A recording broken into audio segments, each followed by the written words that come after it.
I remember the day my childhood ended. In 1996, my grandmother died. She was very sick, so she lived with us. She was a war hero who helped shelter the Jewish from the Nazis, and her pension was a huge part of our family's income. My mother was looking after her mother-in-law and 2 kids full-time. With grandmother gone, she could finally go back to work. She didn't have any experience, so she got an entry-level job at the post office. My mother was a victim of her circumstance. She was orphaned at 16 and had younger siblings to support. I have no doubt she married for money. They met at work. She was 19 and he was 42 when they married. They rushed into having kids.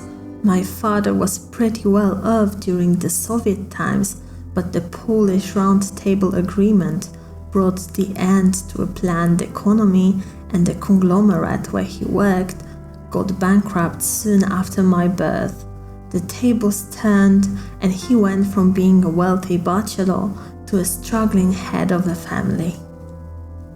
I was dumped at the daycare that was run by nuns. They put me in a group with older kids because it was cheaper. They avoided me because I was much smaller, so I spent most of the time with an old nun who reminded me of my grandmother a lot. Her name was Hilaria, it means happy in Latin. We watched a lot of old TV shows together. My favorite was Shogun. Shimada Yoko's beauty in her kimono was striking. I thought she was a saint from a painting in a church. I would pretend I'm one of Mifune Toshiro's samurai, and the old nun would laugh at it. It's one of my happiest memories, and I think it's the source of my love for all things Japanese. I had chronic pneumonia, so I was in the hospital a lot. My mother couldn't visit me because my grandmother was bedridden. The hospital was 40 kilometers from home, in a city where my father worked. He visited me every day. I always thought of him as my primary caregiver. I think I grew apart with my mother as a defense mechanism.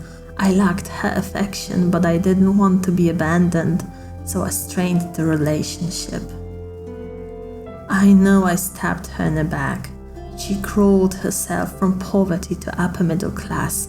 She worked 2 jobs while raising 2 kids and going to university. She always says, if my mother had been anything like me, I would have been the president. Every time she calls, I'm shaken. I know I am a failure in her eyes. She thinks the worth of a person is determined by their productivity. The more money you have, the better you are. All my life, I've been escaping from reality. The things I missed in life, like romance or adventure, were easily accessible in the works of fiction. My mother paid a lot of money for a private school, but I would skip class to play games. The school stressed me. The classes were too hard. I'm more suited for liberal arts, but she insisted on pre-med. A doctor daughter was her dream and a final cherry on top of her social climbing cake. I couldn't handle that pressure. I wanted to end my life after university exams, but I needed to buy some time to plan it out, so I enrolled in university for a degree in chemistry. They say Misaki won't come, but I have somebody like her in my life.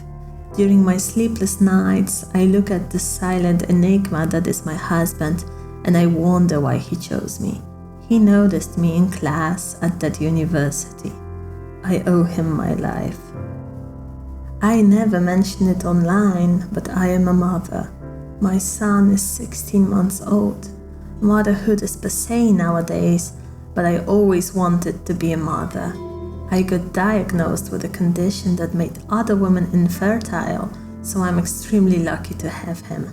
The pregnancy was easy, but I almost died giving birth. It gave me PTSD. I took a long time to recover. My baby was born with an infection. The doctors placed him in a neonatal intensive care unit. They suspected I suffered brain damage from the trauma, so I had to stay in the hospital for tests. I used to work at the clinic, so I knew all the doctors by name, yet I couldn't remember who they were. I also stuttered a lot. After 5 days, I improved a bit, and the MRI showed my brain was fine, so they released me. My baby had to stay in the neonatal unit for 7 more days due to pneumonia, so I stayed by his side in the chair, day and night. I've never been so tired in my life. If hell is real, it's in the neonatal unit. My baby was born late term, weighing 4.2 kilos, and he was 10 times the weight of the smallest baby there. It's so unfair that some babies are born premature. They start the journey with a fight. As I held my wheezing baby, I watched parents next to the incubators. I listened to the machinery beeping. They were praying for every breath. They blessed every ounce of milk the baby drank. Seeing that was a soul-crushing experience. The psychological terror of that place still gives me nightmares. I pray to all the gods they are, I won't get pregnant again. I don't want to risk stepping my foot back in there. The day we were released was sunny, but the moment we walked home, the rain started pouring. I felt like the sky was crying happy tears for us. We got home visits from a nurse, and she advised we stay home to avoid infections. I didn't want to go back to the hospital. I was still very tired and had baby blues, so I laid in bed with my baby all day. Now that I think about it, the trauma from the hospital made me a shut-in. I always kept to myself, so withdrawing from society was a natural reaction to being vulnerable. My husband is pretty introverted too, so he didn't mind we were home all the time. I would leave the house to take the baby to the park, but I avoided other people. I shopped for groceries, cosmetics, and clothes online. There was no need for me to leave the house. I would sometimes go for tea to my mother-in-law so that she wouldn't complain. The more I avoided people, the more exhausting it was to socialize. I only talked to my husband and the baby. I got to the point where my stutter got worse, so I almost stopped speaking. I had a lot of things to say, but I couldn't get it out. I was watching a lot of virtual YouTubers as a background noise. The medium spoke to me. I am a huge Hatsune Miku fan, ever since I've seen her on the news. I love the idea of virtual idols. It's so futuristic. Michi M dropped his song Blooming the Idol around the time my husband asked me to go out with him. As silly as it sounds, it helped me build my self-esteem. My dream was to give such strength to people. I started my channel and posted a few videos. My character was a NEET that lived in the basement, so we're pretty much the same person, but I never mentioned my nuclear family there. YouTube started suggesting me videos of other hikikomori. Seeing people who struggled but kept on fighting gave me courage. Many hikikomori said they were a disappointment to their parents. It broke my heart. I could relate to it on so many levels. In my eyes, there were sensitive people with pure hearts that needed to hide from the cruelty of this world. I wanted to scream. If my baby turned out to be that kind, I would be the proudest mother on earth. A soft-hearted person is the most valuable in my eyes. I think there is so much evil in people, so a person who is truly kind is an absolute treasure. My heart is filled with love for my baby, but it breaks for my mother. We robbed each other of this kind of relationship. I want to be the best mother for my baby. That's why I want to get better. I don't want to be depressed anymore.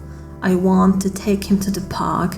I want to watch his school plays, be there for him. A freak mother that never leaves the house might be a reason for other kids to bully him, and I don't want him to go through that. I started taking meds and I signed up for therapy. I have a very skeptical nature and I don't want to do this, but I know the way to improvement is outside of my comfort zone. If you're a parent of a hikikomori, Learn a lesson from this. Cherish your relationship with your child. I still look up to my mother, even though all she gives me is pain. Don't tell them they aren't enough. Don't call them a failure. People quit society because they have deep, dark fears. Don't make it harder for them. If you are a hikikomori, please know that I am thinking of you every day and you matter to me. Even when you're feeling hopeless, you're not alone, because all hikikomori is in this together, and it makes us strong. You are loved. You are and always were good enough.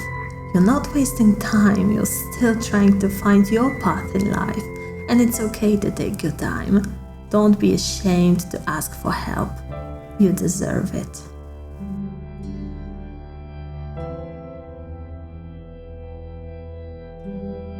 I would like to thank everybody who voted for my work. I am very happy my words have reached your heart and we managed to connect, even if for a while. I am especially grateful to a few amazing people whose support is the reason I was awarded. Thank you, Manabu Sato, for your patronage, guidance, and the amazing work translating my words and feelings to Japanese. I humbly thank Maho Kotonoha, a fellow VTuber, for proofreading. I cannot express my appreciation for Mr. Toru Higashi for organizing this event and exchanging emails with me. I would like to give my best thanks to my son for being my brightest light in the darkest times. Finally, I send my love and support to all hikikomori out there. I'm humbled and grateful.